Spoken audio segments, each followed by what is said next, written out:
From the Weather NorCal Command Center, this is your morning update. Now's the time to get a great deal on the #1 selling compact tractor in the U.S. Professional-grade mowers, durable sidekick utility vehicles, and versatile compact tractors. It's the equipment you need to take care of your land. Right now, bring home select Kubota equipment for 0 down, 0% APR for up to 60 months, plus save up to $300. Tractors, trailers, rentals. You do it all, we do it local. Well, happy Monday morning to you. Hopefully you have a 3-day weekend as this Martin Luther King Jr. Day. You know, we're going to be looking at these cold mornings and some frost even for parts of the valley here. But there is a bit of a warming trend, at least for those daytime highs, as we go through the next few days. But the winds, they'll be picking up this afternoon. They'll be picking up again on Wednesday, kind of off and on winds actually. And the amount of frost that we do see, especially in parts of the valley and even in the eastern mountains, will depend on when those winds arrive and then of course when they kind of die down. As we see those calmer winds in the morning, that's when we typically see those colder temperatures and that frost. Now, there's been some talk about the potential for some rain and even some mountain snow closer to the end of this week and into the early parts of the weekend. I'm not setting that in stone just yet. And of course, you'll want to hear me out. We'll talk about that in more detail in our deeper dive forecast. But before we get to that deeper dive forecast, for those of you that are in a hurry and want a quick look at your forecast, let's take a look at Krueger's Quickcast for your Monday, January 20th. Out the door this morning. Yeah, a little bit on the chilly side. We'll call it in around 40 for the valley at 8 o'clock this morning. Teens, 20s, 30s, just depending on where you are elsewhere. In the mountains, mainly in the teens and 20s. And for the north coast, along the coast, temperatures somewhere in the upper 30s. Speaking of the coast, there is a beach hazard statement that's been in effect since Saturday, but will be allowed to expire later this afternoon. But sneaker waves, that's the biggest concern and the biggest risk. It could be heading out along the beaches here through 4 o'clock this afternoon. All right, so looking at the satellite image looks pretty promising, doesn't it? You see all these storms off to the west.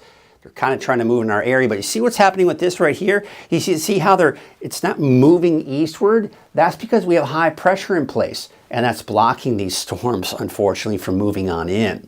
All right, so let's take a look at the forecast wind gusts for today. All right, you see how they're kind of picking up, probably a little over 20 miles per hour for parts of the valley, maybe a little bit stronger for some of those foothill locations. And then going into this afternoon and evening, look at the winds. They're actually starting to die down. It should be even calmer as we go into your Tuesday morning, which will probably mean a colder start to the day tomorrow and maybe even some more frost too. All right, so for today, again, mainly sunny skies, temperatures around 60, give or take, depending on where you are in the valley. Temperatures mainly in the 40s for the higher elevations. In Trinity County, low 50s.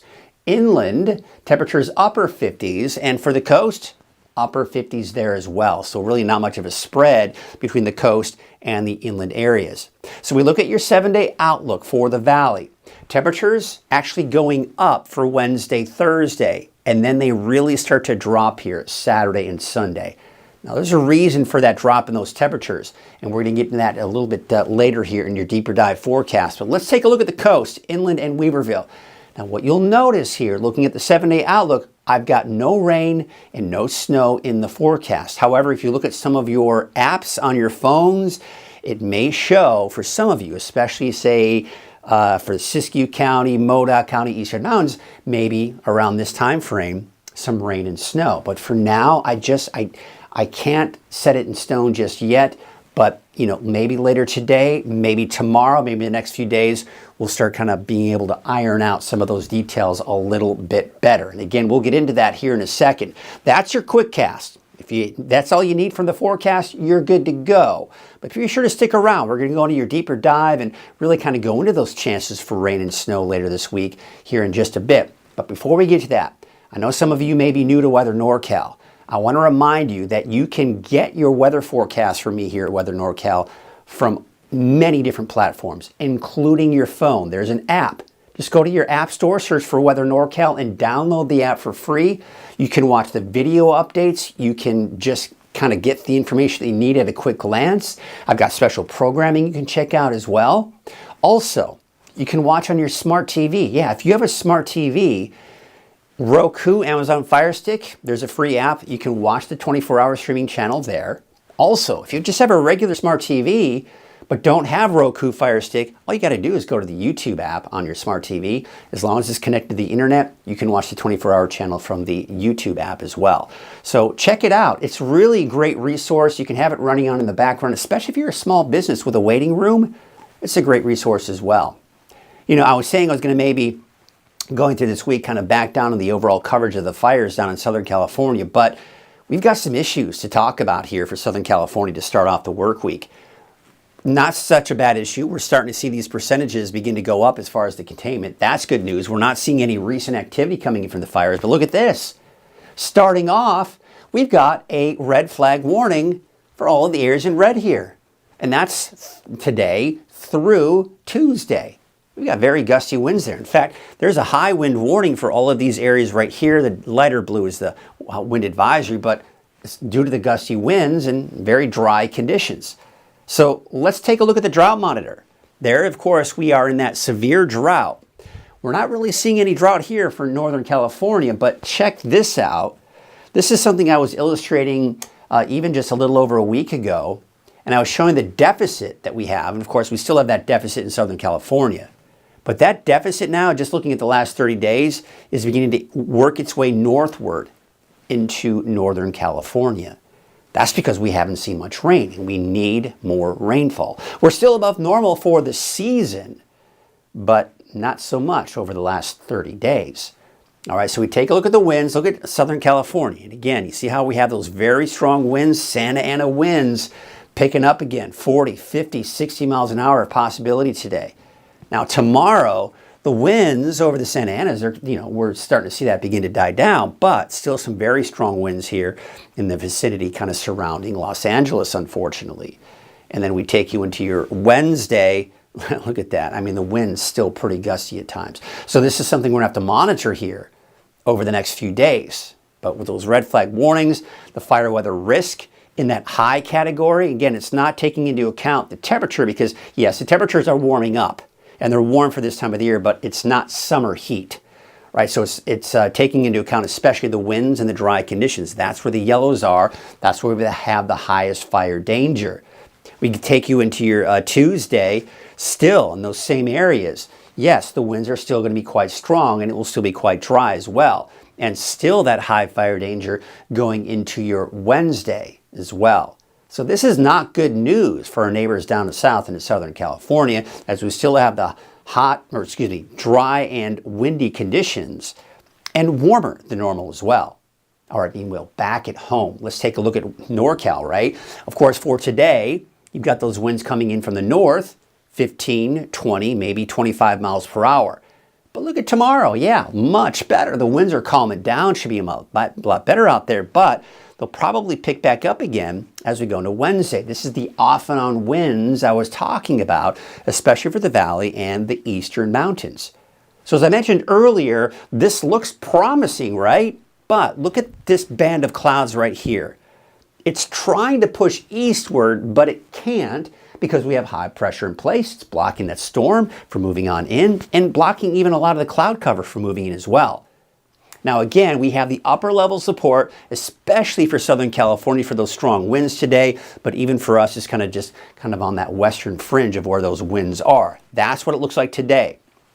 Now, as that kind of pushes off to the east, the winds will start to die down. High pressure is going to build and get stronger as we go into the middle of the week. You can see a nice prominent ridge of high pressure right here.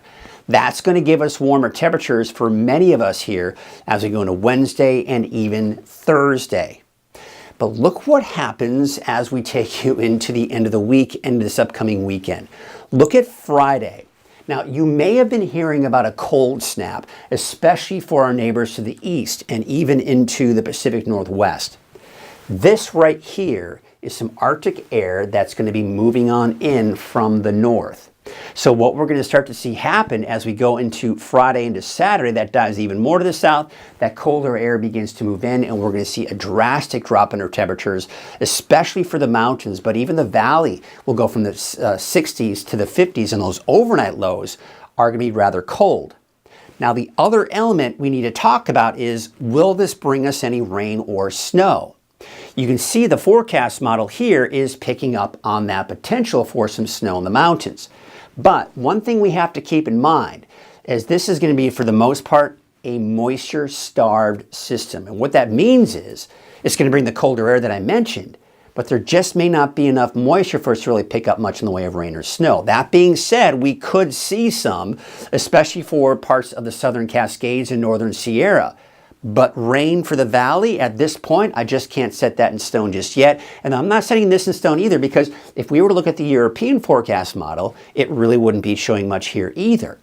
So we're going to have to watch this closely, as it could bring some snow down to some fairly low elevations too, off in the Sierra and southern Cascades, because of just how cold this storm system is.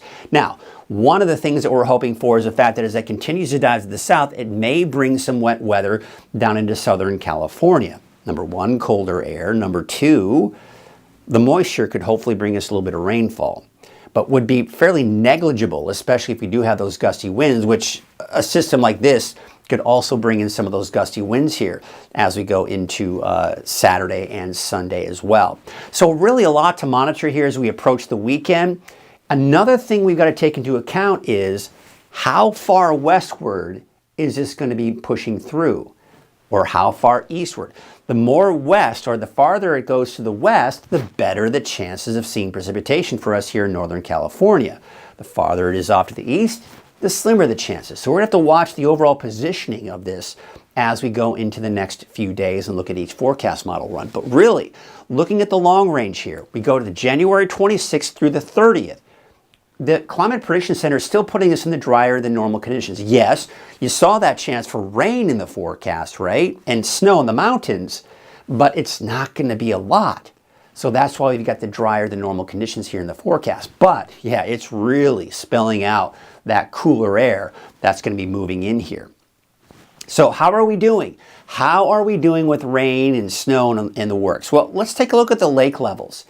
And the lake levels are still looking pretty good. This is the main number we really want to look at right here, because if we can keep it above 100% for the historical average, then we're doing okay. And we're about 125% of average. All right, the ski report, we haven't seen the summit drop much, but we could probably be maybe closer to say 55, 56, but they have been making snow out at the ski park, so that certainly is going to be a big help. All right, so again, real quick reminder, there is a beach hazard statement until 4 o'clock today along the coast, as we do have that risk for sneaker waves today. Here's a look at your wave heights for today. Take a look at those wave heights for tomorrow. You see how it's not changing much at all. So really no small craft advisory. Shouldn't be much of a concern if you do need to be on that small boat. But there you see the winds from the northeast at about 5 to 10 knots. And there are no advisories for today or tomorrow. So here's your Trinity County neighborhood forecast. Temperatures in the low to some mid-50s for some of your daytime highs there. For the North Coast, we've got 58 degrees for Eureka, 60 in Blue Lake, 62 degrees for Garberville, and Shelter Cove, about 57 degrees. Let's take you up north, and there you can see out towards Smith River, 61, 60 for Gas Key, 56 in Orleans, and 57 degrees in Hoopa. All right, here's your Siskiyou County neighborhood forecast. Temperatures in the 40s. Looks like we are going to be looking at about 40 degrees for Tennant, 49 for McLeod, 49 for Dunsmuir, and Mount Shasta, about 46 degrees. All right, for Modoc County, I've got 40 in Tule Lake, 40 out in Canby, 41 degrees for Alturas. In California Pines, about 38 degrees. And for the Eastern Mountains, we're talking 37 for Susanville, but Paradise, you're talking a temperature of about 56 degrees today. And for your Valley neighborhood forecast, brought to you by our friends at Walgamouth Painting, your temperatures will be in the upper 50s for basically Corning southward. As you head north of that, we're getting a little bit warmer for Redding and Anderson and Palisadro with a high of about 60. 59 for the city of Shasta Lake, and Lake had a high of about 56. All right, so let's take a look at that 7-day outlook for Redding. So today is Martin Luther King Jr. Day. Hopefully you have the day off. Hope you're enjoying it, because it's going to be a nice day. Temperature of about 60, a little breezy though. And then we go into your Tuesday, a little bit cooler there, but it warms back up for Wednesday, Thursday, and then there's that cooler air moving in from the north as we go into the weekend. That's your morning update. Thanks so much for watching. I'll be back again at noon. Have a great morning. At Wind River Resort and Casino, we like to celebrate life's little moments. Oh, And the big ones, too. Because around here, when you're completely in the moment, that's when the magic happens. Come in and find your moment at Wind River Resort and Casino.